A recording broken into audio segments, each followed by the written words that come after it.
ইফতারের পর সিগারেট খাওয়া যাবে কিনা? বিসমিল্লাহ, এই প্রশ্ন ভাই, এটা যে শুরুতে তো খেয়াল করলাম না। ইফতারের পর সিগারেট খাওয়া যাবে কিনা, এটা কোনো কথা হলো ভাই? ইফতারির পর আসলে হয়তোবা প্রশ্নটা এমন কোনো ভাই করছেন যিনি প্রশ্নটা লিখে পাঠিয়েছেন, হয়তো এই বেচারা সিগারেটের বদভ্যাস আছে, আবার লোকটা রোজাদারও, তো সারাদিন ধূমপান ছাড়া থাকতে থাকতে থাকতে থাকতে বেচারা অধৈর্য হয়ে ইফতারের পরপরই হয়তো বা সিগারেট দিয়ে ইফতার করে কিনা আল্লাহ জানে। ইফতারের পর ধূমপান করা গুনাহ, কারণ যেটা মানুষের স্বাস্থ্যের জন্য ক্ষতিকর এবং নিশ্চিত ক্ষতিকর, যেটা মানুষের জন্য বিষের মতো ক্ষতিকর, ধ্বংসের দিকে মানুষকে নিয়ে যায়, এবং যেটার ক্ষতি ছাড়া কোনো উপকারিতা আপাত দৃষ্টিতে নাই, সেই জিনিসটা মানুষের জন্য হালাল হয় না, সেটা মানুষের জন্য খাওয়া জায়েজ হয় না। ধূমপানটা সেরকম একটা বিষয়। অতএব আপনি ইফতারের আগ পর্যন্ত তো করবেনই না, কারণ আপনি রোজাদার, সেই হিসাবে হালাল জিনিসও খেতে পারবেন না। কিন্তু ইফতারের পর যদি কেউ ঘুষ খায়, ইফতারের পর যদি কেউ কুকুরের গোশত শুকুরের গোশত খায়, সেটা যেরকম ইফতারের পরে খাইছে দেখে হালাল হবে না, ধূমপানটাও ইফতারের পরে করছে দেখে হালাল হবে না। কথাকে বুঝাতে পারছি?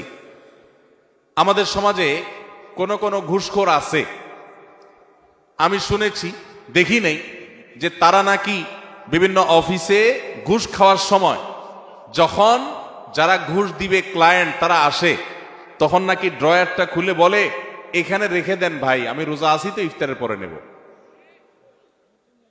এরকম শুনছি আমি, আল্লাহ জানে এরকম আসলে আদতে আছে কিনা, বাস্তবে আছে কিনা। তো এই বেচারা সে রোজা রেখে ঘুষের টাকা ধরবে না, রোজা ভেঙে ইফতার করার পর তারপরে ধরবে। তার মানে সে মনে করে রোজা রাখা অবস্থায় করলে রোজার অসম্মান হবে, তো রোজা রাখার পরে ইফতার করার পরে যে করবেন তাতে আল্লাহর নির্দেশ লঙ্ঘন হবে না? রোজা মানে তো বিরত থাকা, সিয়াম মানে বিরত থাকা, তার মানে হারাম থেকে বেঁচে থাকার ট্রেনিং আমি নিচ্ছি এখান থেকে, সেটা আমার আমল করতে হবে সারা জীবন ভর। অতএব যারা রোজা রেখে ধূমপান করছেন না, তারা ইফতারের পরেও ধূমপান করবেন না। আল্লাহ আমাদের ভাইদেরকে বেঁচে থাকার তৌফিক দান করুন। যদি কোনো কারণে শয়তানের প্ররোচনার পরিচিতি আপনি করেই ফেলেন, তো আপনি প্রতিজ্ঞা করবেন আস্তে আস্তে সেখান থেকে বের হয়ে আসার। রোজা অবস্থায় ধূমপান করলে তো রোজাও ভাঙবে, আবার রোজা ভাঙার গুনাহ হবে, ধূমপানের গুনাহ হবে, ডাবল গুনাহ হবে। ইফতারের পরে করলে আপনি ধূমপানের গুনাহগার হলেন, রোজা ভাঙার গুনাহগার হলেন না, জাস্ট পার্থক্য এতটুকু, কিন্তু সেটাও অবশ্যই গুনাহ হবে। আমি প্রায় বলার চেষ্টা করি, যারা ধূমপানের বদভ্যাসে আক্রান্ত, আসক্ত, ছাড়তে পারতেছেন না, রোজার মাস দারুণ সুযোগ। কিভাবে দারুণ সুযোগ? আমরা বাংলাদেশে মানুষ কয় ঘন্টা রোজা রাখি? 16 ঘন্টা, 15 ঘন্টাই ধরেন। 15 ঘন্টা যদি আপনি রোজা রাখেন, ইফতারি, মাগরিবের নামাজ, ইফতার করে এসে আবার খেতে বসেন, এই পুরো সময় মিলে রাতের খাবার সহ মিনিমাম 1 ঘন্টা তো লাগে নাকি? তাহলে 16 ঘন্টা এঙ্গেজ হয়ে গেলেন। তারাবির নামাজ আর 1 ঘন্টা, 17 ঘন্টা। সাহারি আপনার ঘুমাইতে যান আপনি 6 ঘন্টা মিনিমাম, তাহলে কত ঘন্টা হলো? 23 ঘন্টা। আর সাহারি খাওয়া টাওয়া মিলিয়ে, ফজর নামাজ মিলিয়ে, বাস ফজর নামাজ তো রোজার মধ্যে চলে গেল, সাহারি খাওয়া এবং ঘুম থেকে উঠা, এই পুরো সময় মিলে আরো 1 ঘন্টা, তাহলে 24 ঘন্টা হয়ে গেল। আর যদি বলেন যে না 1 ঘন্টা পুরো যায় না সাহারিতে, তাহলে আধা ঘন্টা সাহারিতে গেলে আর আধা ঘন্টা থাকে।